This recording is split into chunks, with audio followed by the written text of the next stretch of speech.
The Boy from Nowhere. Part 1. The Extra.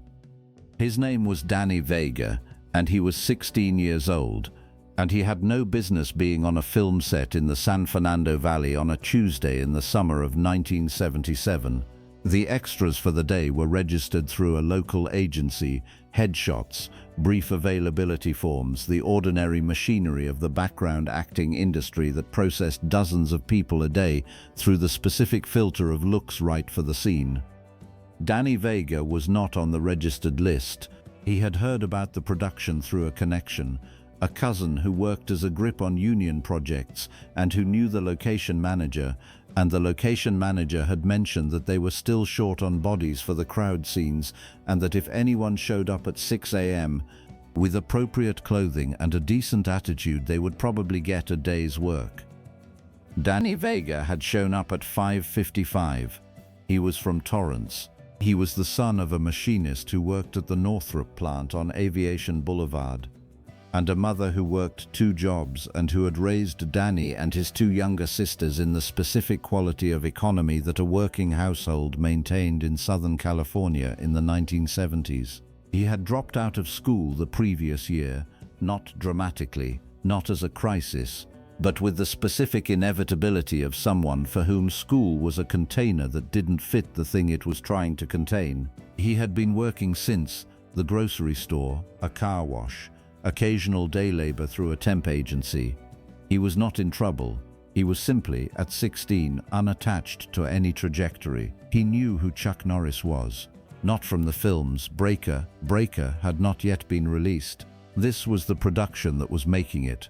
He knew from the tournament circuit coverage in the martial arts publications that he had been reading intermittently since he was 13.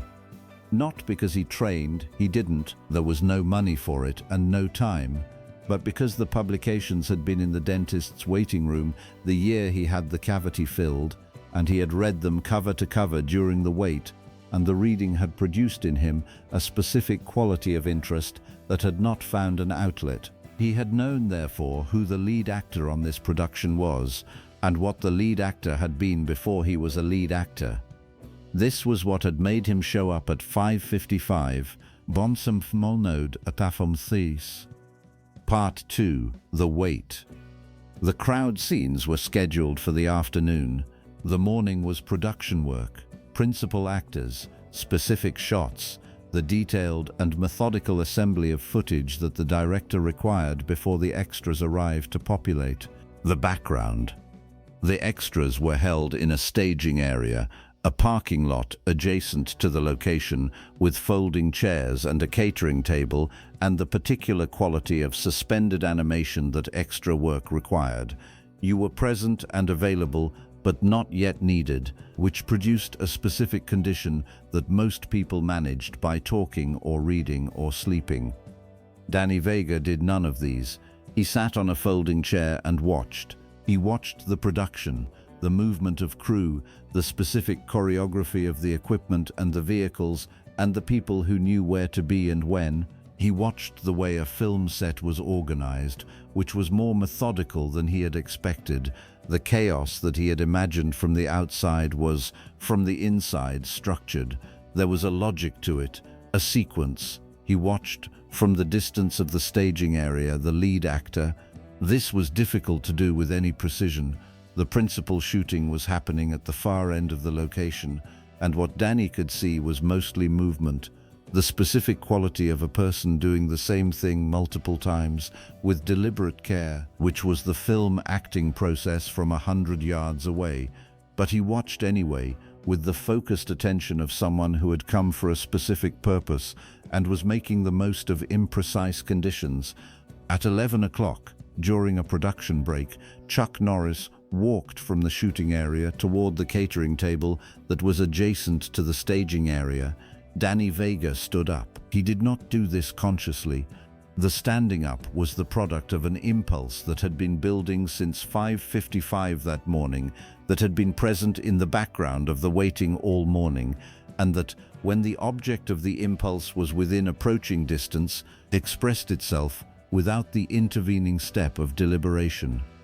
He walked toward Chuck. The production assistant standing near the table registered the movement and stepped forward with the quality of someone whose job included managing access to the lead actor, a practical function, not hostile, but clear. "Hold on," the assistant began. Danny stopped. He was 6 feet from Chuck. Chuck had registered the movement and had turned to look at him with the quality of attention he brought to things that entered his immediate vicinity, not defensive, not performative, simply present. A 16-year-old, in inappropriate for a film set clothing, with the particular expression of someone who has made a decision and is now at the execution stage. "I know you from the karate," Danny said. "Not the film, the tournaments." Chuck looked at him. "You were the world middleweight champion," Danny said. 6 years, undefeated." "Yes," Chuck said. "I need to talk to you," Danny said. "Not because of the film, because of the other thing."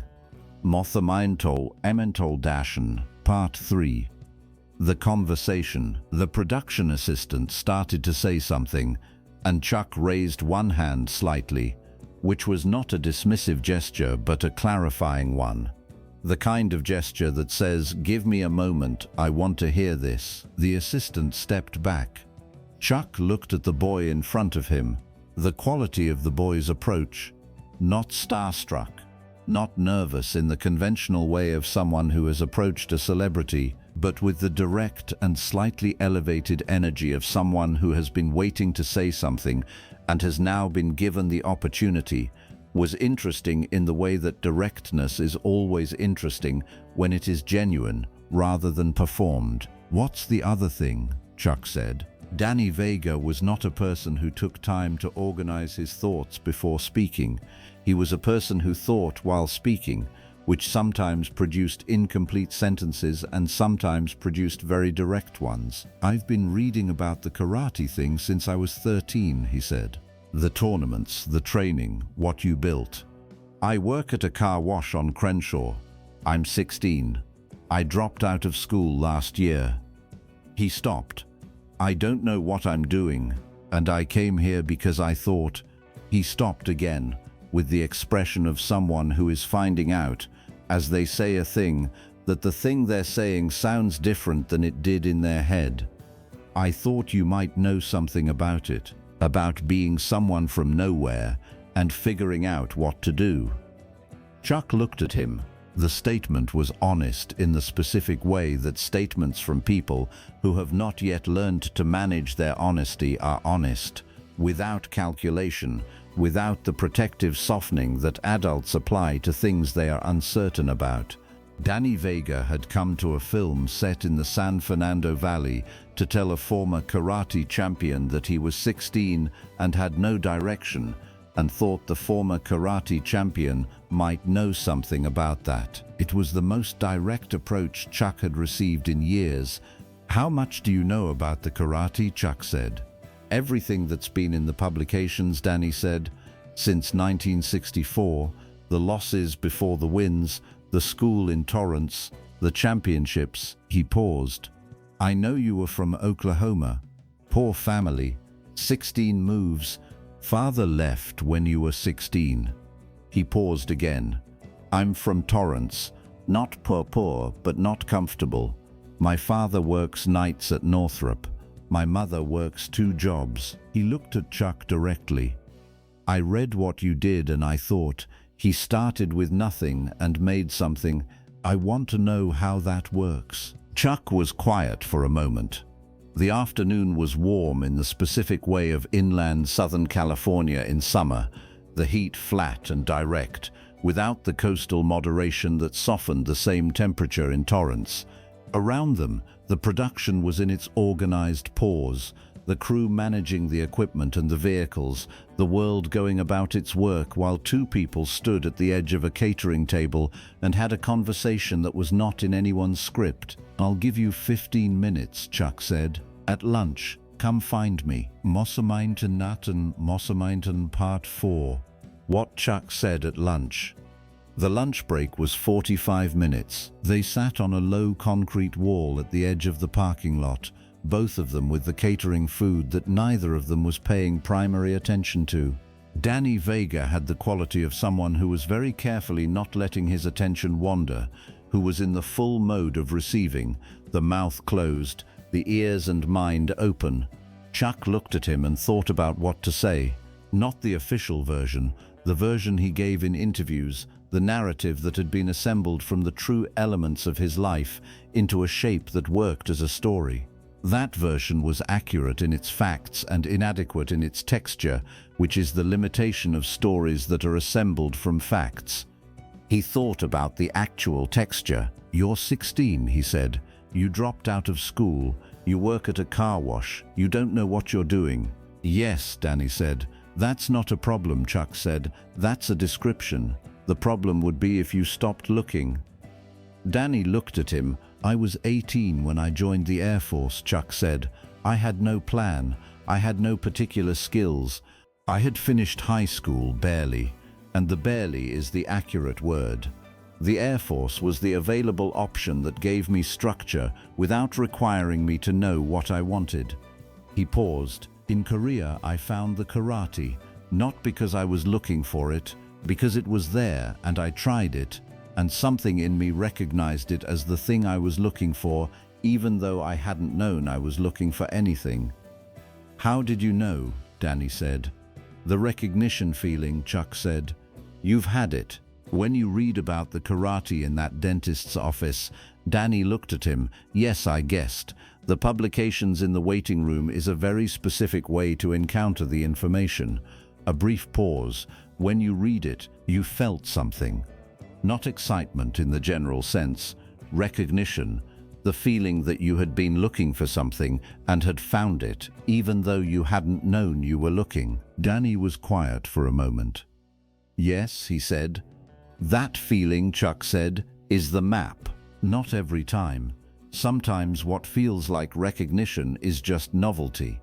But when it persists, when you come back to the thing, when it's still interesting after the first encounter, when you find yourself thinking about it when you're not engaged with it, that's the signal."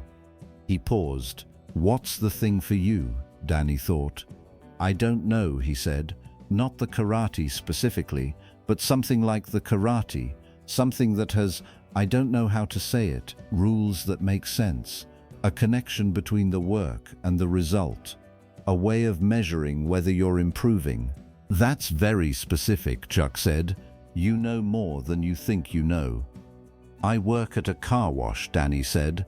"I have a 16-year-old's idea of what's possible." "At 16, Chuck said, I had a 15-year-old's idea of what was possible." "Which means you're already ahead." He said this lightly, which was how he said things that were true but that didn't need to be said heavily. Danny almost smiled. "What did you do with the Air Force?" Danny said. "To find the karate. I showed up," Chuck said. "That's the first thing. Not the showing up in the motivational sense, the literal sense. I was in the place where the practice was available, at the time when it was available, and I tried it." He paused. "You showed up here this morning, not for the film, you said so, for the information. That's showing up in the same sense." "I'm 16 and I showed up on a film set," Danny said. "Yes," Chuck said, "and I'm talking to you, which means the showing up worked." He paused. "It usually works. The barrier between where you are and where the thing is almost always lower than it looks from a distance. What looks like a closed door is usually just a door that requires someone to approach it." Wamafalinti Ace Sas 5. The question he hadn't expected. Danny Vega ate his food for a moment. Then he said, "Can I ask something different?" "Go ahead. You lost 10 fights before you won," he said. "That's the part I've read about the most. Not the championships, the losses." He looked at Chuck. "What was it like to keep going when you were losing?" "Not the practical side. I've read the practical side, the inside side, what you were actually experiencing." Chuck put down his own food. He had been asked, in various forms, about the losses many times. In martial arts publications, In the occasional interview, in the conversations with students that touched on the early career, he had given the standard answer: the losses as information, the information as direction, the direction as progress. All of it was true. It was the official interior account of the losing period, assembled after the winning had confirmed that the losing had been part of the right process. Danny Vega was asking for the unofficial account, the inside side, which was what he had said. Fear, Chuck said, that's the inside side. Not of losing the match. By the time you're in the match, you're past fear of the match, fear of the conclusion. Fear that the thing I had built the practice around, the belief that if I did the work correctly and consistently, the results would eventually correspond to the work, was not true. That the belief was wrong, that the practice was not in fact sufficient. He paused. Each loss raised the possibility that I had been wrong about the foundational thing, and I had to choose each time between taking the loss as evidence that I was wrong or taking the loss as information about what to do differently. Danny was looking at him with the full attention of someone who is hearing something they have been needing to hear. "How did you choose?" he said. "Badly sometimes," Chuck said. "The first 3 losses, I went home and trained the specific things that had been insufficient. That was the good choice. It treated the loss as information. The 4th and 5th losses, I went through a period of about 2 weeks where I was genuinely uncertain whether the foundational belief was correct. I kept training, but the training was different. It was the training of someone who isn't sure they're doing the right thing, which produces a specific quality of listlessness that you can feel in the body even when the technique is correct." "What brought you back?" Danny said. "Wieland," Chuck said. The name arrived in his throat with the specific quality it always had: solid, irreducible, present in the way of something that has been carried for a long time and is no longer separate from the carrier. "My brother. He was certain about things in a way that I've never been. Not confident in the performed sense, certain in the sense of someone who has assessed the situation and has arrived at a conclusion that they hold as fact." He paused. "During the 5th loss period, when I was uncertain about the foundational belief, Wieland said something to me on the phone. I was in Torrance, he was still in high school. That was not encouragement. It was the thing that is past encouragement. He said, 'You're going to win.' Not 'I think you will' or 'I believe you can.' 'You're going to win,' as a statement of something he knew." "And you believed him?" Danny said. "I believed his certainty," Chuck said, "not because I had earned it from the evidence, because his certainty, the specific quality of it, the way he stated it, was more persuasive than my own uncertainty. And my own uncertainty was evidence about my psychological state, not about whether the foundational belief was true." He paused. "The foundational belief was true. The evidence of that arrived eventually, but during the uncertainty period, Wieland's certainty was the bridge." Danny looked at the concrete wall beneath them. "My brother is 8, he said. "He's not at that stage yet." Chuck looked at him. "The certainty doesn't have to come from a person," he said. "It can come from the practice itself, from the specific experience of doing the thing and noticing that you are better at it than you were yesterday. That's evidence that the foundational belief is true, that work corresponds to improvement. The evidence is in the practice if you're honest about what the practice is telling you." Onsaglation Distursa, Part 6. The End of Lunch. The 45 minutes had become 52, which the production assistant was tracking from a discreet distance with the look of someone who needed to interrupt but was waiting for the natural end. Chuck saw this and acknowledged it with the slight nod that communicated in a moment. He turned back to Danny. "What are you going to do?" he said. "After today, after the car wash." Danny thought about this with the genuine deliberateness that real questions deserve. "I don't know," he said, "but I came here knowing that. And I'm leaving here knowing something else." "What?" "That the showing up is the first thing," Danny said. "That I showed up today and you talked to me, and that means showing up is more useful than knowing what to show up for." Chuck looked at him. "That's the conclusion I would have given you," he said. "It's more valuable coming from the experience of actually doing it." "Can I ask one more thing?" Danny said. "Quickly," Chuck said with a look at the production assistant.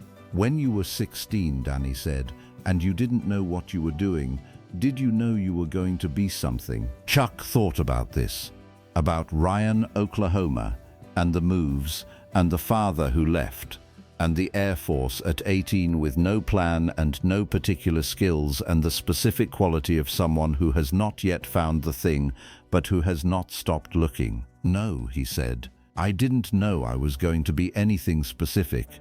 I knew I was going to keep going. That was the limit of what I knew." Danny nodded. He looked at the concrete wall between them for a moment. Then he looked at Chuck. "That's enough," he said. Cemental Dast, EP Alagog, the film set. The crowd scenes were shot that afternoon.